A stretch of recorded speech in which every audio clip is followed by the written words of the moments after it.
আমি আটাইতকৈ গৌৰৱ কৰোঁ এই নকাৰী টেঙাখাটৰ ভিতৰুৱা অঞ্চলত থকা এই প্ৰণৱ শইকীয়াই আজিৰ তাৰিখত ভাৰতৰ চাহৰ বজাৰত 30 লাখ কেজি চাহ উৎপাদন কৰি অসমীয়া হিচাপে আমাক গৌৰৱান্বিত যিগৰাকীয়ে যাত্ৰা আৰম্ভ কৰিছিল উষাপুৰ হাইস্কুল এখন চৰকাৰী বিদ্যালয়ৰ পৰা 85% নম্বৰ লৈ আৰু পৰৱৰ্তী সময়ত ফেলোশ্বিপ লৈ তেখেতে বিনামূলীয়াকৈ RD জুনিয়ৰ কলেজত পঢ়ি সমগ্ৰ তিনিচুকীয়া জিলাৰ ভিতৰত তেখেতে কলা শাখাত 95 অৰ্থাৎ 95% নম্বৰ লৈ আমাৰ মাজলৈ গৌৰৱ কঢ়িয়াই আনিছে যিখিনি এডমিশ্যন আৰু হোষ্টেল ফিজ যি খৰচ হ'ব সেই খৰচ আমি অৰ্থাৎ আমাৰ লগতে দুলীয়াজান যুৱ সংঘই আমি বহন কৰিম বুলি আপোনালোকৰ আগত কথা দিছোঁ আৰু তেখেতৰ আমি উজ্জ্বল ভৱিষ্যত কামনা যুৱ সংঘ ভাদৈ যুৱ সংঘ আৰু সূৰ্যোদয় যুৱ সংঘই আমি এই বিভিন্ন প্ৰান্তত শিক্ষা সংস্কৃতি ক্ৰীড়া আৰু আন আন ক্ষেত্ৰত আমি যিমানখিনি কাম কাজ কৰিব পাৰোঁ সেই কাম কাজখিনি কৰিবৰ কাৰণে সদায় চেষ্টা কৰি গৈছোঁ ক্ৰীড়াৰ ক্ষেত্ৰতেই হওক সংস্কৃতিৰ ক্ষেত্ৰতেই হওক বা আন আন যিসমূহ আমাৰ সাহিত্যৰ ক্ষেত্ৰত আছে সমাজৰ দৰিদ্ৰজনৰ পৰা সমাজৰ আৰ্তজনলৈকে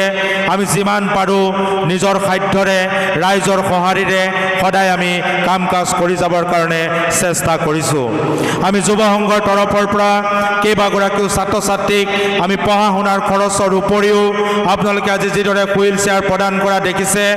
এই বৃহত্তৰ দুলীয়াজানৰ মৌমাৰী টেঙাখাটকে প্ৰমুখ্য কৰি নাওহলীয়া ভাদৈ আজি বিভিন্ন ঠাইত আজি পৰ্যন্ত আমি দুলীয়াজান যুৱ সংঘই 100ৰো অধিক ব্যক্তিক আমি হুইল চেয়াৰ প্ৰদান কৰিবৰ কাৰণে আমি চেষ্টা কৰিছোঁ বা আমি প্ৰদান কৰিছোঁ আমি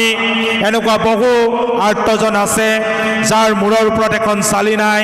তেনেকুৱাকৈ আমি প্ৰায় 50 জনৰো অধিক লোকক আমি তেখেতসকলক ঘৰ নিৰ্মাণ কৰি দিবৰ কাৰণে আমি আজিৰ তাৰিখত সক্ষম হৈছোঁ বা আমি চেষ্টা কৰিছোঁ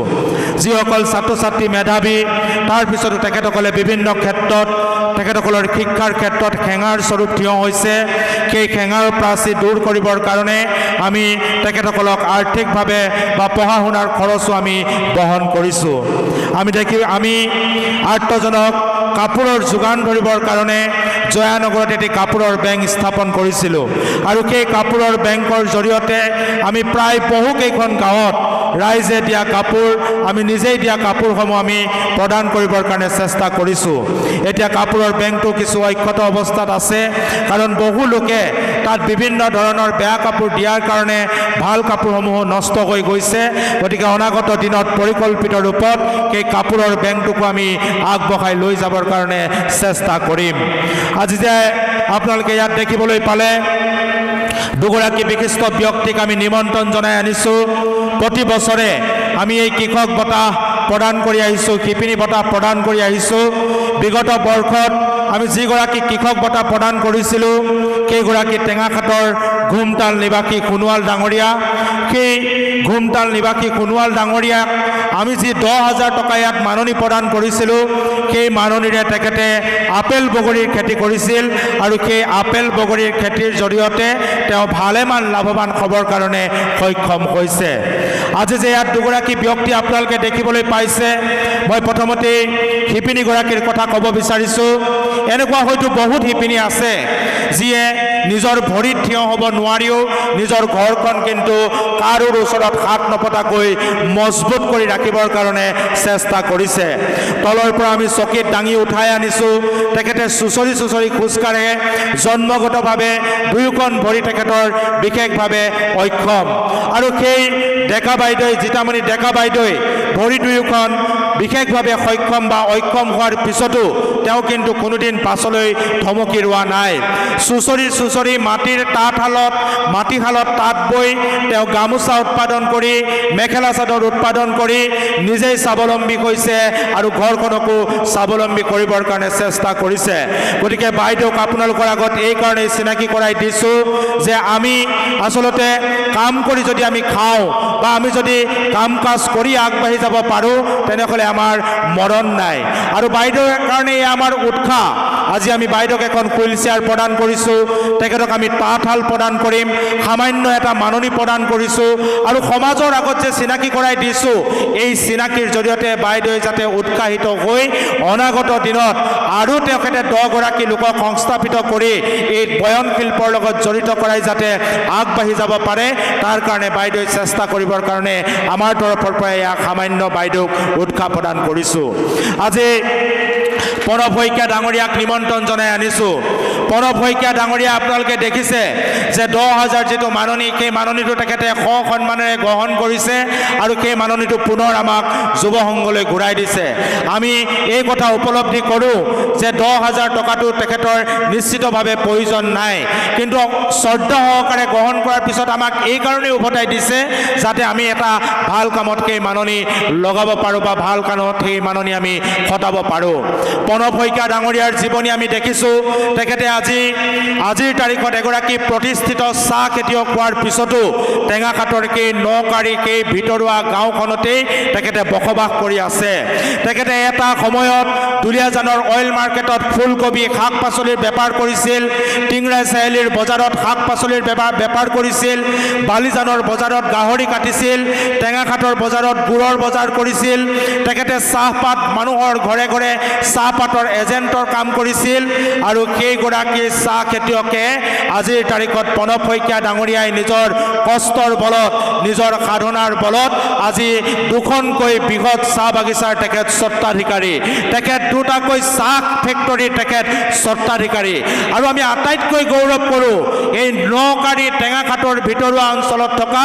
এই প্ৰণৱ শইকীয়াই আজিৰ তাৰিখত ভাৰতৰ চাহৰ বজাৰত 30 লাখ কেজি চাহ উৎপাদন কৰি অসমীয়া হিচাপে আমাক গৌৰৱান্বিত কৰিছে আৰু সেইকাৰণে আমি তেখেতক আজি ইয়ালৈ নিমন্ত্ৰণ জনাই আনিছোঁ। ফুলকবি বেপাৰ কৰা সেই প্ৰণৱ শইকীয়া ডাঙৰীয়াই আজি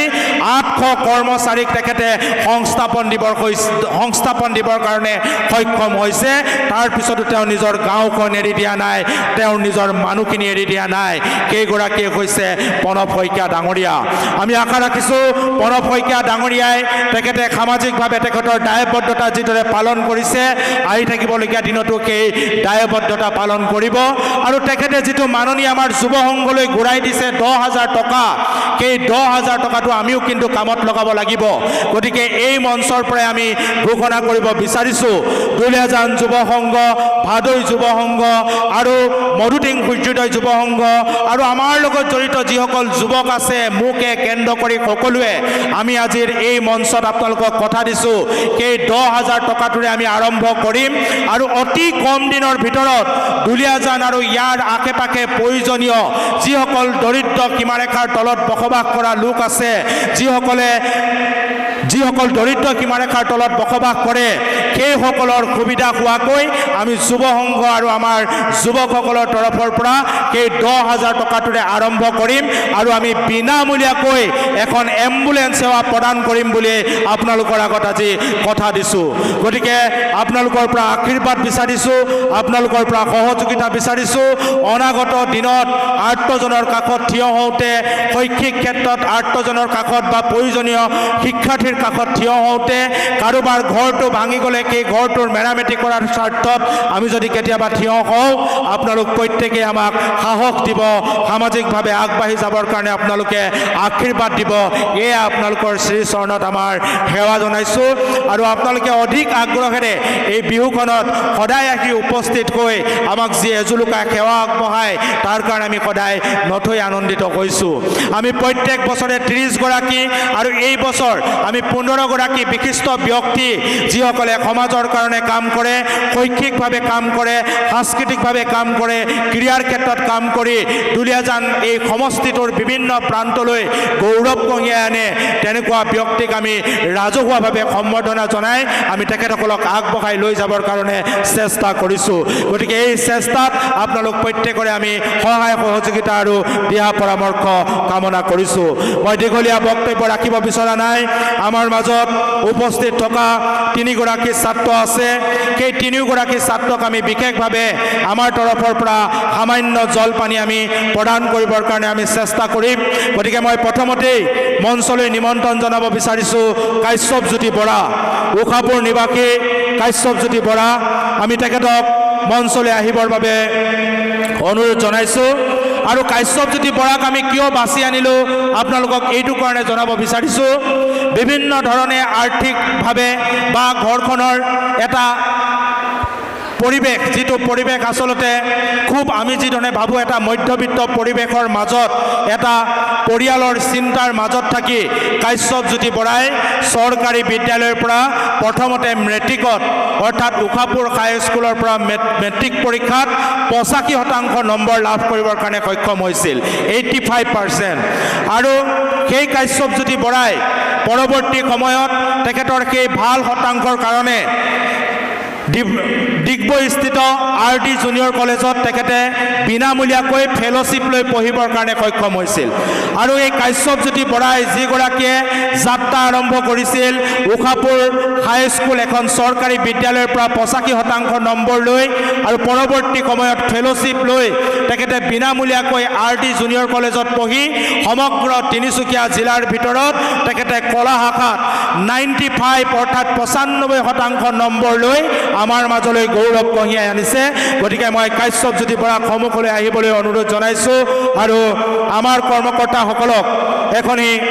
ফুলাম গামোচাৰে তেখেতক শ্ৰদ্ধা জ্ঞাপন কৰিবৰ কাৰণে আৰু ভৱিষ্যতৰ দিনত উজ্জ্বল ভৱিষ্যত কামনা কৰিছোঁ আৰু লগে লগে আমি এখনি সম্বৰ্ধনা পত্ৰ তেখেতলৈ প্ৰস্তুত কৰিছোঁ। সেই সম্বৰ্ধনা পত্ৰ আৰু তেখেতলৈ এটি সামান্য মাননি সেই মাননিটো আমি আৰ্থিক জলপানি তেখেতক প্ৰদান কৰিব বিচাৰিছোঁ। গতিকে মই সেই আটাইকেইটা বঁটা তেখেতক প্ৰদান কৰিছোঁ আৰু আমি কৈছোঁ যে এই কাশ্যপজ্যোতি বৰাই হায়াৰ ছেকেণ্ডেৰী পাছ কৰিলে এতিয়া পৰিয়ালক তেখেতে সকাহ দিব বিচাৰিছে আৰু তাৰ কাৰণে তেখেতে পলিটেকনিক পঢ়িবৰ কাৰণে ইতিমধ্যে যোৰহাটৰ প্ৰিন্স অফ ৱেলছত তেখেতে আবেদন কৰিছে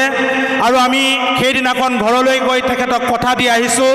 যে তেখেতৰ পলিটেকনিক পঢ়িবৰ কাৰণে সেই চৰকাৰী পলিটেকনিকত যিখিনি এডমিশ্যন আৰু হোষ্টেল ফিজ যি খৰচ হ'ব